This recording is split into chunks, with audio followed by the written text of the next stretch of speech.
A very good evening and welcome to Yes 101 Visual Radio for the Newsfirst team. I'm Kenza Farooq. I'm Jed Abdeen and we start off with a look at your headlines. Newsfirst headline. Making headlines in local news, Sri Lanka Navy joined Operation Prosperity Guardian in Red Sea, says US Envoy.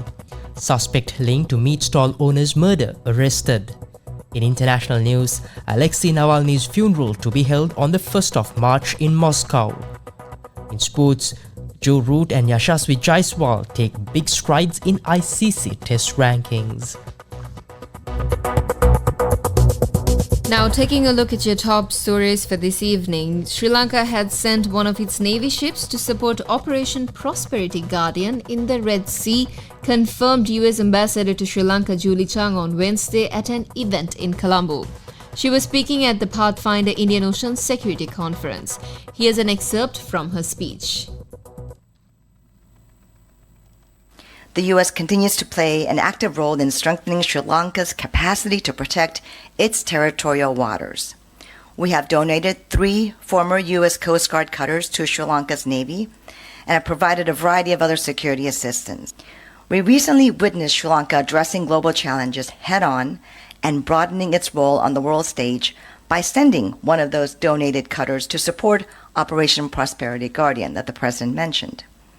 The Sri Lankan Navy joined a multinational coalition of naval vessels in the Red Sea, Gulf of Aden, and the Arabian Sea from over a dozen countries to help safeguard the freedom of navigation and protect the busy sea lanes of commercial ship traffic from Houthi attacks.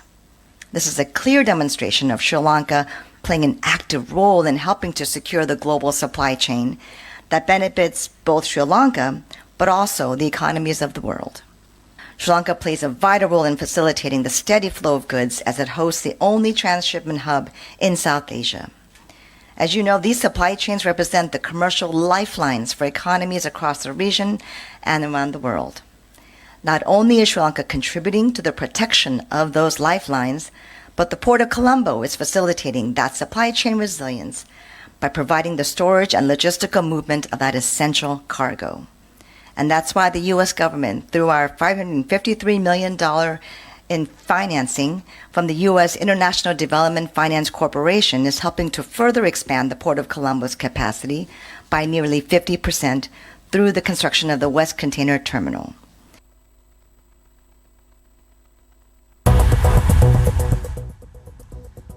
And now bringing you more news from home. Now, in the past few days, we've seen a lot of crime taking place in Sri Lanka, especially the past month as well. And in highlight, these crimes have been mostly shootings, and yet another shooting has taken place in Mahabagi. Now bringing that news to you in detail. Now, in connection with the tragic shooting death of the meat stall owner at Alvitikala Junction in Mahabagi, authorities have made a significant breakthrough. Now, a suspect who allegedly facilitated the transportation of the assailants involved in the murder has been apprehended. Now, the arrested individual is a 42-year-old resident of Muthuwal, Colombo 15. The weapon used in the fatal shooting has also been secured by law enforcement and is now in police custody. Now, during the suspect's apprehension at the Lansiawate area of Wattala, authorities discovered 11 grams and 200 milligrams of heroin in the suspect's possession. Now, additionally, a 3-wheeler associated with the suspect has also been taken into police custody, while this crime took place on the 21st, where a 51-year-old man lost his life when 2 assailants on a motorcycle targeted him. And Kenza, I believe you have some international news for us, and Yes. We'll move to that in just a little while.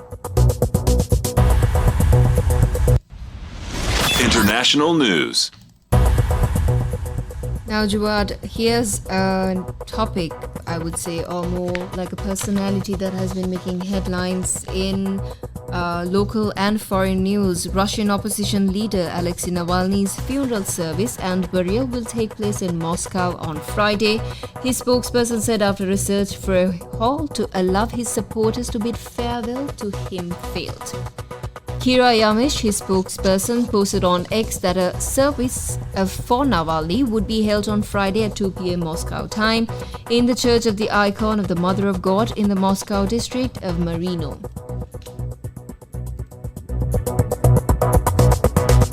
Sports news. And now bringing you the latest from the sporting arena as well, the most recent development, and it's in cricket rather, I would say now. Joe Root's first century in England's ongoing tour of India has lifted the batter to number 3, while Yashavi Jaiswal's consistent scores have taken him to number 12 on ICC rankings for test batters. Now Root's unbeaten 122 in the 4th test, his major contribution with the bat this series, lifted him 2 places and into the top 3. Now there's been plenty of criticism on Joe Root's style of batting being changed, along with the new coach for England, Brendan McCullum rather, coming in and introducing his style of cricket, also known as baseball. Now in terms of Yashavi Jaiswal rather, now only 2 shy of the top 10, the rise has been meteoric for Yashavi Jaiswal. He started the test series at number 69 in the rankings, but in a matter of weeks his 655 runs at an average of 93.57 in 8 innings has seen him jump 57 steps to 12. That is a huge leap for Yashavi Jaiswal. So interesting news overall in sports. Joe Root and Yashavi Jaiswal making headlines. It's Alexei Navalny's funeral, and in local developments here at home, we've got the shooting and the apprehension of a suspect in Mahabaghe. With that, we wrap up this edition of Yes 101's Visual Radio. For the Newsfirst team, I'm Jodabdin. And I'm Keza Farooq. Thank you.